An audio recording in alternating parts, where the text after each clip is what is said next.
पर जहां पर करकेली में छात्रावास के लोकार्पण कार्यक्रम में लोगों की कम संख्या देखकर बांधवगढ़ विधानसभा क्षेत्र से बीजेपी के विधायक शिवनारायण सिंह भड़क गए और मंच से ही अफसरों को खरी खोटी सुनाती।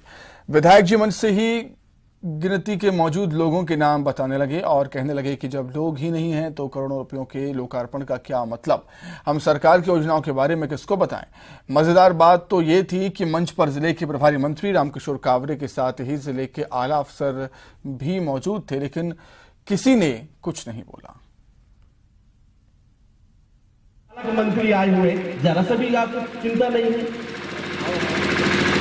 किसको बताओ आप किसको सुनाए हम हमारे सरकार की योजनाओं के बारे में? आप ही बताओ भाई, किसको सुनाए? इतना बड़ा कार्यक्रम हो रहा है और आप लोग प्रतिनिधियों को बताना चाहिए था, नागरिकों को बताना चाहिए। नागरिक 4 जने वहां 4-5 जने गिनती बता दो।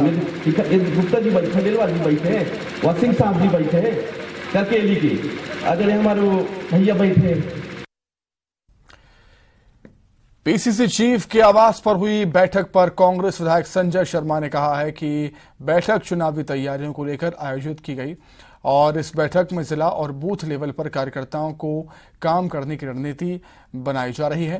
कांग्रेस विधायक ने कहा कि कमजोर सीटों पर लगातार कमलनाथ दौरा कर रहे हैं और इस बैठक में जिन प्रभारियों ने अच्छा काम किया है उनको तारीफ मिली, जबकि कमजोर रिपोर्ट वालों को अच्छा काम करने के लिए कहा गया।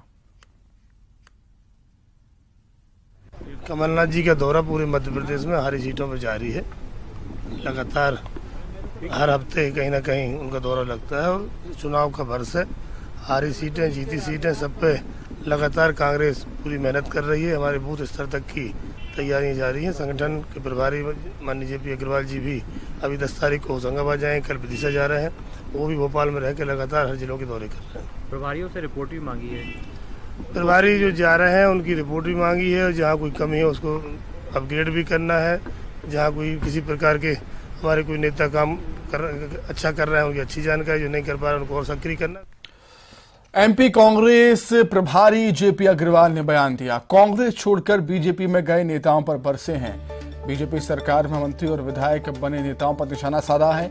विधायक और बीजेपी के लोग कांग्रेसियों पर दबाव बना रहे हैं। उनका यह कहना है 302 और 307 जैसे मुकदमे दर्ज कराए जा रहे हैं। जेपी अग्रवाल का यह कहना है सबसे ज्यादा शिकायतें दतिया से आ रही हैं। खुद दतिया का दौरा वो करने जाएंगे। उन्होंने ये बात कही।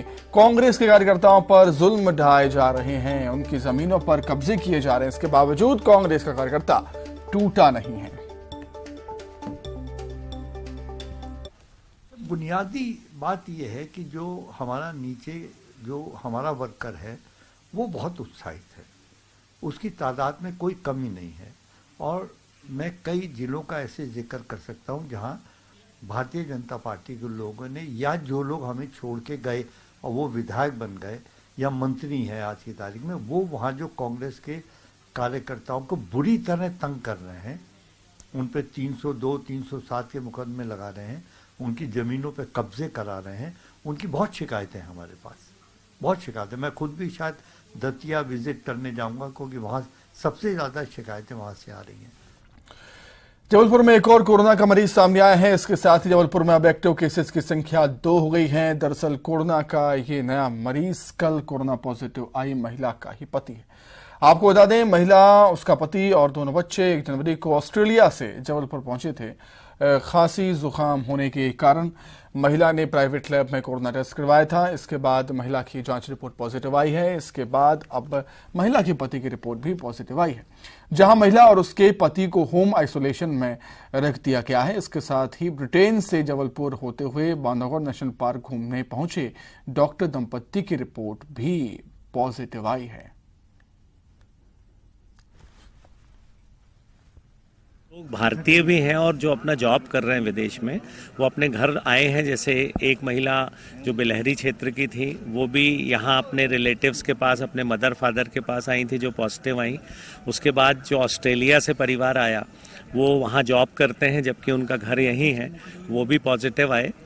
तो निश्चित तौर पे जो ट्रैवल हिस्ट्री के साथ हमको पॉजिटिव केसेस सागर से खबर है, जहां धान के नाम पर भूसा खरीदने के महा घोटाले का पर्दाफाश हुआ। मामला केसली तहसील का, जहां स्व सहायता खरीदी केंद्र पर दिगंबर स्व सहायता खरीदी केंद्र पर धान के नाम पर हजारों बोरियों में धान से ज्यादा भूसा भर दिया गया।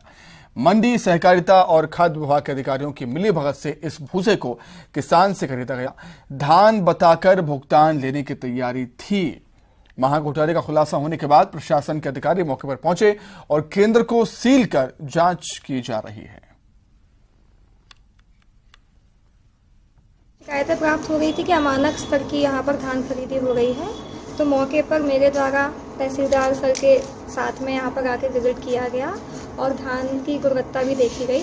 इसमें पाया गया कि एक्चुअल में धान खरीदी होनी थी, पर जो बोरियों में धान खरीदी गई है उसमें भूसे की मात्रा काफ़ी ज़्यादा है और जो वजन भी है वो भी लगभग 20 से 25 किलो ही पाया गया है जब मौके पर जांच की गई है।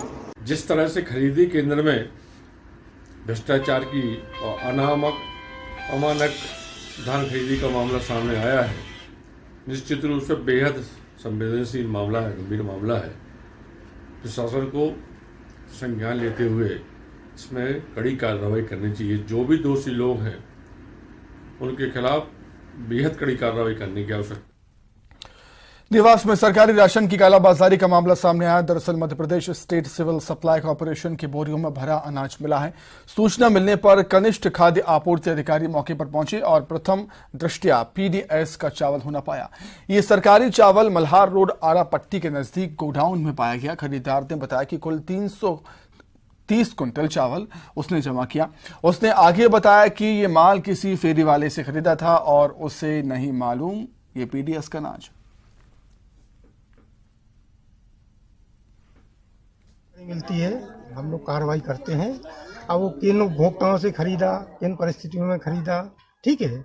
किसी उपभोक्ता को जो चावल मिला है जी, वो उसने खरीदा है कि इकट्ठा संग्रह करना अपराध है। अगर किसी उपभोक्ता ने बेच दिया और वो जब आइडेंटिफाई हो नहीं पाया, ना हो सकता है क्योंकि जब तक उनके पास कोई रिकॉर्ड मेंटेन नहीं करते हैं। सर, एक किराए पे ले रखा था आपने? हाँ। क्या माल है इसमें? इसमें चावल है।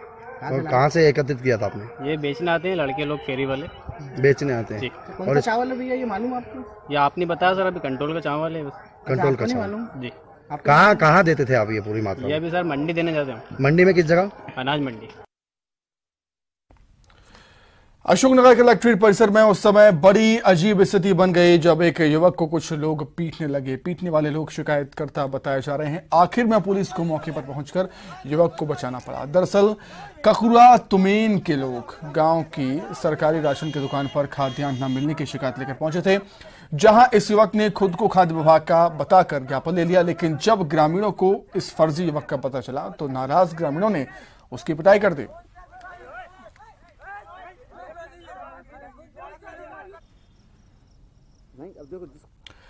इंदौर खजाना गणेश मंदिर में सीएम ने पूजा अर्चना की है। अपनी धर्मपत्नी साधना सिंह के साथ सीएम शिवराज भगवान गणेश के मंदिर पहुंचे। प्रवासी भारतीय सम्मेलन इन्वेस्टर समिट की सफलता की उन्होंने कामना की।